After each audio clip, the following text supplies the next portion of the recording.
Hi, this is Rajesh Sharma. Hyderabad చుట్టూత outer ring road నుంచి regional ring road వరకు, కొన్ని చోట్ల రీజనల్ రింగ్ రోడ్డు దాటి కూడా చాలా గ్రీన్ ఫీల్డ్ రేడియల్ రోడ్లను ప్రభుత్వం ప్రతిపాదించింది. వీటి లక్ష్యం ఏంటంటే, గతంలో ప్రభుత్వం ఏదైతే ఏర్పాటు చేసిందో 3 భాగాలుగా చేసింది తెలంగాణను. ఔటర్ రింగ్ రోడ్డు లోపలి హైదరాబాద్ ప్రాంతాన్ని క్యూర్ అని, ఔటర్ రింగ్ రోడ్డు నుంచి రీజనల్ రింగ్ రోడ్డు మధ్య ప్రాంతాన్ని ప్యూర్ అని, ఆ తర్వాత రీజనల్ రింగ్ రోడ్డు బయట ఉన్న ప్రాంతాన్ని రేర్ అని చెప్పి మార్చింది. దీంట్లో భాగంగా ఈ క్యూర్ ఏరియా నుంచి ప్యూర్ ఏరియాను కవర్ చేస్తూ 10 రేడియల్ రోడ్లను ప్రతిపాదించింది. దాంట్లో 2 నిర్మాణాన్ని ప్రారంభించుకున్నాయి. ఒకటి వచ్చేసి అత్యంత ప్రధానమైనది, అత్యంత వెడల్పైనది కూడా. అంటే మిగతా అన్ని కూడా 150 ఫీట్ రోడ్లుగా, కొన్ని చోట్ల 200 ఫీట్ రోడ్డు ఉంటే, ఒక్క రోడ్డు మాత్రమే అవుట్ ఆఫ్ 10 ఒక్క రోడ్డు మాత్రమే 330 ఫీట్ వెడల్పుతో నిర్మిస్తున్నారు, 100 మీటర్ల వెడల్పుతో. దీంట్లో ఇంకొక హైలైట్ ఏంటంటే, సగభాగం అంటే రీజనల్ రింగ్ రోడ్డు నుంచి ఔటర్ రింగ్ రోడ్డు మధ్య ఏదైతే ఈ నిర్మాణం జరుగుతుందో, దీంట్లో మధ్యలో సగభాగానికి అంటే 19.5 కిలోమీటర్లకు మెట్రో కూడా ఈ రోడ్డు మధ్యలో వస్తుంది, మెట్రో రైల్ కూడా. కాబట్టి మిగతా 9 రేడియల్ రోడ్లతో పోలిస్తే ఈ రేడియల్ రోడ్డు కొంత ఎక్స్క్లూజివ్ అయినది. ఈ పాటికి కొంతమందికి అర్థమై ఉంటుంది నేను ఏ రోడ్డు గురించి మాట్లాడుతున్నానది. అది Ratan Tata road. Raviryala exit number 13 outer ring road నుంచి స్టార్ట్ అయ్యి ఫ్యూచర్ సిటీ మీదుగా అమన్గల్ దగ్గర, ఆకుతోటపల్లె దగ్గర మనకు త్రిబులార్కు కనెక్ట్ అయ్యే రకంగా ప్రతిపాదించారు. ఒకవేళ త్రిబులార్ దక్షిణ భాగానికి సంబంధించిన అలైన్మెంట్ మార్పులు చేర్పులు ఉంటే ఈ రోడ్డు కొద్దిగా పెరగవచ్చు. యాజ్ ఆఫ్ నౌ దీని డిస్టెన్స్ వచ్చేసి మనకు 43.5 కిలోమీటర్లే. కానీ రీజనల్ రింగ్ రోడ్డు కనుక కొద్దిగా దూరం పెరిగినా తగ్గినా ఈ రోడ్డు నిడివి కూడా తగ్గే అవకాశం ఉంది. అయితే రాష్ట్ర ప్రభుత్వం ఇంకొక ప్రతిపాదన ఏం చేస్తుందంటే, ఈ రోడ్డును రీజనల్ రింగ్ రోడ్డు దగ్గర పూర్తి చేయకుండా, ఎండ్ చేయకుండా, అక్కడి నుంచి మన్ననూరు, ఎక్కడైతే శ్రీశైలం దారిలో అడవి ప్రాంతం స్టార్ట్ అవుతుందో అక్కడ దాకా దీన్ని ఎక్స్టెండ్ చేయాలన్న ఆలోచన కూడా ప్రభుత్వానికి ఉంది. దాన్ని కేంద్ర ప్రభుత్వం చేపట్టాలని చెప్పి కోరుతూ తెలంగాణ రాష్ట్ర రోడ్లు భవనాల శాఖ మంత్రి కోమటిరెడ్డి వెంకటరెడ్డి గారు కేంద్ర ఉపరితల రవాణా శాఖ మంత్రి నితిన్ గడ్కరీ గారిని కోరారు. ఇంకా దానికి సంబంధించి పురోగతి లేదు, జస్ట్ విజ్ఞప్తికి మాత్రమే పరిమితమైంది. ఆయన ఎందుకు అలా కోరాడు అని అంటే, మన్ననూరు దగ్గర ఎక్కడైతే ఫారెస్ట్ స్టార్ట్ అవుతుందో అక్కడి నుంచి శ్రీశైల పుణ్యక్షేత్రం వరకు కూడా ఒక ఎలివేటెడ్ హైవే నిర్మాణం కేంద్ర ప్రభుత్వం ఆమోదించింది. సో అక్కడ వన్యప్రాణులకు ఇబ్బంది కలగకుండా పూర్తిగా ఎలివేటెడ్ మార్గంలో వెళుతుందన్నమాట. అంటే పిల్లర్స్ పైన రోడ్డు వెళుతుంది అటవీ మార్గం గుండా. తర్వాత శ్రీశైలం దగ్గర కృష్ణా నది మీద ఎక్కడైతే డ్యామ్ ఉందో ఆ డ్యామ్ దగ్గర ఒక భారీ వంతెనను కూడా ప్రతిపాదించింది ప్రభుత్వం. సో ఆ భారీ వంతెన ద్వారా ఇప్పుడు మనం ఏంటంటే, శ్రీశైలం వెళ్ళాలంటే డ్యామ్ దగ్గరికి రాగానే ఘాట్ లాగా కిందకి దిగి పూర్తిగా గ్రౌండ్ లెవెల్కి దిగి మళ్ళీ గ్రౌండ్ లెవెల్ నుంచి పైకి ఎక్కాల్సి వస్తుంది.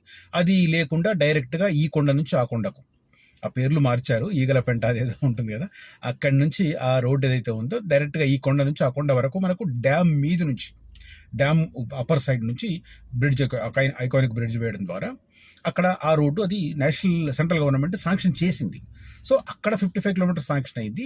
ఇక్కడ 43 కిలోమీటర్ల రేడియల్ రోడ్డు రాష్ట్ర ప్రభుత్వం నిర్మిస్తుంది. ఇక మధ్యలో మిగిలిన 55 కిలోమీటర్ల డిస్టెన్స్ గనక కేంద్ర ప్రభుత్వం నేషనల్ హైవేగా గనక చేపడితే, అప్పుడు ఏంటంటే మనకు శ్రీశైలం వెళ్ళడానికి మార్గం, ఈ మనం ప్రస్తుతం తుక్కుగూడ ఎగ్జిట్ నెంబర్ 14 నుంచి ఏదైతే వెళ్తున్నామో, కందుకూరు నుంచి కల్వకుర్తి నుంచి లెఫ్ట్ తీసుకొని అలా వెళ్తున్నామో ఆ రోడ్డు కాకుండా మనం outer ring road exit number 13 దగ్గర రతన్ టాటా రోడ్డు తీసుకొని అక్కడ నుంచి రీజనల్ రింగ్ రోడ్డును క్రాస్ చేస్తూ మన్ననూరు దాకా కేంద్ర ప్రభుత్వం కనుక ఆ రోడ్డు వేస్తే, మన్ననూరు దగ్గర మరి ఎలివేటెడ్ ఎక్స్ప్రెస్ వే తీసుకొని డైరెక్ట్గా శ్రీశైలం పుణ్యక్షేత్రానికి 165 కిలోమీటర్ల డిస్టెన్స్తో వెళ్ళిపోవచ్చు. అంటే ప్రస్తుతం మనం 220 కిలోమీటర్ల మార్గంలో వెళ్తున్నాం, ఇది తుక్కుగూడ, కందుకూరు, కల్వకుర్తి నుంచి అలా వెళ్లే మార్గం. సో ఆ డిస్టెన్స్ కాస్త హైదరాబాద్ నుంచి 108 కిలోమీటర్లు అవుతుంది. ఆల్మోస్ట్ ఒక 2 అవర్స్, 2.5 అవర్స్లో మనం రీచ్ అయ్యే అవకాశం ఉంటుంది. ప్రస్తుతం శ్రీశైలం వెళ్ళే వాళ్ళకు తెలుసు, అనుభవం ఉంటుంది. మనం డిస్టెన్స్ ఎంత నడిపినా అది ఓడవదు బలవదు అన్నట్టు ఉంటుంది. 220 కిలోమీటర్లే. నిజానికి మామూలు రోడ్లు అయితే మనం ఈజీగా 4 అవర్స్లో కొట్టేయచ్చు, 3.5 అవర్స్లో కొట్టేయచ్చు. కానీ ఈజీగా 6-7 గంటలు పడుతుంది ఆ రూట్. ఎందుకు అంటే అది అంతే, ఘాట్ సెక్షన్ కావచ్చు, తర్వాత వన్యప్రాణులు ఉండడం కావచ్చు, తర్వాత కోతులు వాటికి సంబంధించి వాటికి ప్రాణహాని కలిగించొద్దన్న మన ఫీలింగ్ కావచ్చు, తర్వాత అడుగడుగున స్పీడ్ బ్రేకర్లు ఉండడం కావచ్చు, రకరకాల కారణాలతో మనకు ఆ డిస్టెన్స్ పెరుగుతుంది. సో ఇదంతా నేను ఎందుకు చెప్తున్నానంటే, regional ring road, outer ring road మధ్య రాబోతున్న ఈ రేడియల్ రోడ్లో ఈ రతన్ టాటా రోడ్డు కొంత ఎక్స్క్లూజివ్. దానికి సంబంధించి ఒక అత్యంత కీలకమైన అప్డేట్ వచ్చింది. ఆ అప్డేట్ని మీకు ఎక్స్ప్లెయిన్ చేసే ఉద్దేశంతో నేను ఈ వీడియో చేస్తున్నాను. అఫ్కోర్స్ ఇలాగానే రతన్ టాటా రోడ్డుకు సంబంధించి చాలా ఆల్మోస్ట్ 5 minutes ఎక్స్ప్లెయిన్ చేశాను. కాబట్టి ఇక మళ్ళీ ఇంకా కాలయాపన చేసి మీకు బోర్ కొట్టించాను. డైరెక్ట్గా సబ్జెక్ట్లోకి వస్తాను. చాలా కీలకమైన అప్డేట్ వచ్చింది, అది చెప్తాను నేను.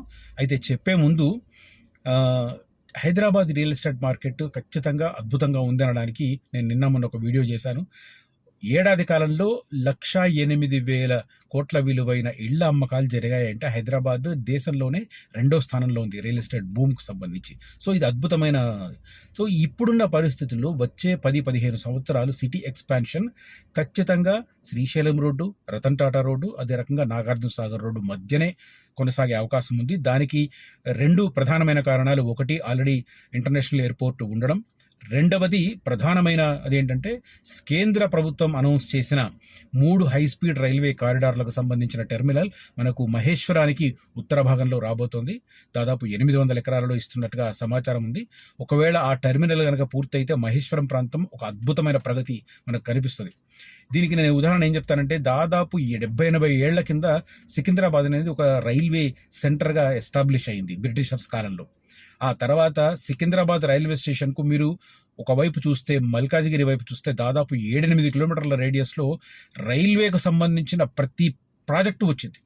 సో అదే రకంగా హై స్పీడ్ రైల్వే టెర్మినల్కు సంబంధించి మహేశ్వరం ఉత్తర భాగం, ఔటర్ రింగ్ రోడ్డుకు దక్షిణ భాగంలో గనక ఏర్పాటైతే ఆ మహేశ్వరానికి దాదాపు ఒక 10 కిలోమీటర్ల రేడియస్లో అద్భుతమైన ప్రగతి ఉంటుంది.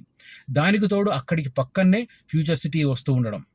సో ఇట్లా 5-6 కారణాల రీత్యా మనకు Sagar road, Nagarjuna Sagar road, Ratan Tata road, తర్వాత శ్రీశైలం రోడ్డు, బెంగళూరు హైవేకు లెఫ్ట్ సైడ్, అంటే మనం టువర్డ్స్ కర్నూలు వెళ్తుంటే లెఫ్ట్ సైడ్ మాత్రమే, రైట్ సైడ్ మళ్ళీ 111 GO effect, peri urban area, రకరకాల ఇష్యూస్ ఉంటాయి. ఒక్క షాద్ నగర్ దగ్గర అటు ఇటు కూడా మళ్ళీ బాగుంటుంది, Shadnagar to Balanagar. So దక్షిణం వైపు అంటే Bengaluru highway, Srisailam highway, Ratan Tata road, ఆ తర్వాత నాగార్జున సాగర్ హైవే.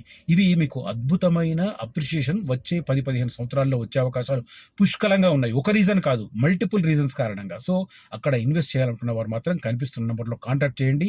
త్వరితగతిన నిర్ణయం తీసుకోవడం ద్వారా మీ భవిష్యత్తుకు, మీ పిల్లల భవిష్యత్తుకు ఒక బంగారు బాట వేయడానికి, మీ పిల్లలకు ఒక అద్భుతమైన భూమిని ఒక గిఫ్ట్గా ఇవ్వడానికి ఈ ప్రయత్నాన్ని వినియోగించుకోమని చెప్తున్నాను. దీనికి మల్టిపుల్ కారణాలు ఉంటాయి. ఒక్కొక్క హైవేకు ఒక్కొక్క ప్లస్ పాయింట్స్ ఉంటాయి. నేను మన నాగార్జున సాగర్ రోడ్డుకు సంబంధించిన ప్లస్ పాయింట్స్ ఒక వీడియో చేశాను. రేపు నేను రతన్ టాటా రోడ్డుకు సంబంధించి ఒక ఎక్స్క్లూజివ్ వీడియో చేస్తాను. తర్వాత శ్రీశైలం రోడ్డుకు సంబంధించి కూడా ఎక్స్క్లూజివ్ వీడియో చేస్తాను. దానికి సంబంధించిన ప్లస్ పాయింట్స్ చెప్పే ప్రయత్నం చేస్తాను. ఇక రతన్ టాటా రోడ్డుకు సంబంధించిన లేటెస్ట్ డెవలప్మెంట్ ఏంది అంటే, ఇది రావిర్యాల ఎగ్జిట్ నెంబర్ 13 నుంచి స్టార్ట్ అయ్యి బేగర్ కంచె దగ్గర స్కిల్ యూనివర్సిటీ ఫ్యూచర్ సిటీకి ఎంటర్ అయ్యి అక్కడ నుంచి స్ట్రేట్గా వెళ్ళి కురుమిద్ద రిజర్వ్ ఫారెస్ట్ గుండా ఆకుతోటపల్లి దగ్గర మనకు త్రిబులార్కు కనెక్ట్ అవుతుంది. అయితే లేటెస్ట్గా ఏంటంటే, కేంద్ర అటవీ శాఖ ఇప్పటిదాకా గ్రీన్ సిగ్నల్ ఇవ్వని కారణంగా కొంత అటవీ ప్రాంతంలో నిర్మాణ పనులు స్లోగా జరుగుతున్నాయి. సో ఇప్పుడు దానికి సంబంధించిన గ్రీన్ సిగ్నల్ వచ్చేసింది. కేంద్ర అటవీ శాఖ ఈ రతన్ టాటా రోడ్డుకు సంబంధించి అటవీ ప్రాంతంలో నిర్మాణ పనులు చేసుకునేందుకు గ్రీన్ సిగ్నల్ ఇచ్చింది. రాష్ట్ర ప్రభుత్వం నిర్మిస్తున్న గ్రీన్ఫీల్డ్ రేడియల్ రింగ్ రోడ్డుకు కేంద్ర అటవీ పర్యావరణ మంత్రిత్వ శాఖ అనుమతి ఇచ్చింది. ఓఆర్ఆర్ రావిర్యాల ఎగ్జిట్ నుంచి అమన్గల్ దగ్గర రీజనల్ రింగ్ రోడ్డు వరకు దీనిని నిర్మిస్తున్న సంగతి తెలిసిందే. ఈ రోడ్డు కింద 87.66 హెక్టార్ల అటవీ భూమి పోతుంది. 87.66 హెక్టార్ల భూమి అంటే దాదాపు నేను అనుకుంటా 110 ఎకరాలు అనుకుంటాను, అప్రాక్సిమేట్గా చెప్తున్నాను. మనం దీన్ని హెక్టార్లో ఇచ్చాడు కాబట్టి మనం ఎకరాలలో కన్వర్ట్ చేసుకుంటే దాదాపు 110 ఎకరాల దాకా పోతుంది. దీనికి ప్రత్యామ్నాయంగా ఆదిలాబాద్ జిల్లాలో కొంత భూమిని, ప్రభుత్వ భూమిని అటవీ శాఖకు కేటాయిస్తామని రాష్ట్ర ప్రభుత్వం ప్రతిపాదించింది. ఈ మేరకు తలమడుగు మండలంలో జూరి గ్రామంలో 443 ఎకరాలు, కొత్తూరులో 40 ఎకరాలు, కుచ్లాపురంలో 13 ఎకరాల ఇవన్నీ హెక్టార్లు ఇవ్వడానికి భూమి రెడీ చేసింది. అంటే మొత్తం మీద 43.4 హెక్టార్లు జూరి అనే గ్రామం, తలమడుగు మండలం, కొత్తూరు గ్రామంలో 40.5 హెక్టార్లు, కుచ్లాపురంలో 13.3 హెక్టార్ల భూమిని అటవీ శాఖకు ప్రత్యామ్నాయంగా కేటాయించింది. అంటే ఇక్కడ అటవీ శాఖ భూమిని రోడ్డు కోసం తీసుకుంటుంది ప్రభుత్వం కాబట్టి అక్కడ దీనికి ప్రత్యామ్నాయం లేడు, అటవీ శాఖకు కేటాయించింది అనమాట.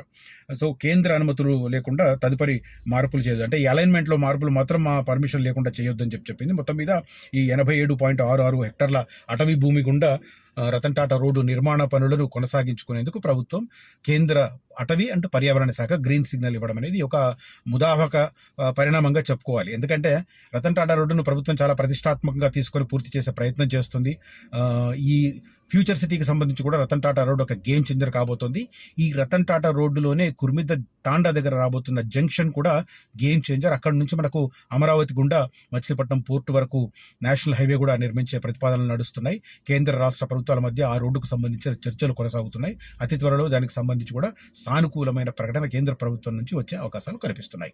ఇది రతన్ టాటా రోడ్డుకు సంబంధించి కీలకమైన సమాచారం. అయితే రతన్ టాటా రోడ్లో ఎక్కడ ఇన్వెస్ట్ చేయాలనేది మాత్రం కొద్దిగా ఆలోచించి నిర్ణయం తీసుకోవాల్సిన అవసరం. నేను దీన్ని మ్యాప్ ఆధారంగా ఎక్కడెక్కడ ఇన్వెస్ట్ చేస్తే బాగుంటుంది అనేది కూడా నేను చెప్పే ప్రయత్నం చేస్తాను, ఎక్స్క్లూజివ్గా రతన్ టాటా రోడ్డుకు సంబంధించి. ఈ కంటెంట్ కనుక మీకు నచ్చితే ఈ వీడియోను లైక్ చేయండి, షేర్ చేయండి. అదే రకంగా ఈ వీడియోను హైప్ చేయమని మరీ నా పర్సనల్ విజ్ఞప్తి. Thank you for watching this video. Signing off Rajesh Sharma. జై హింద్.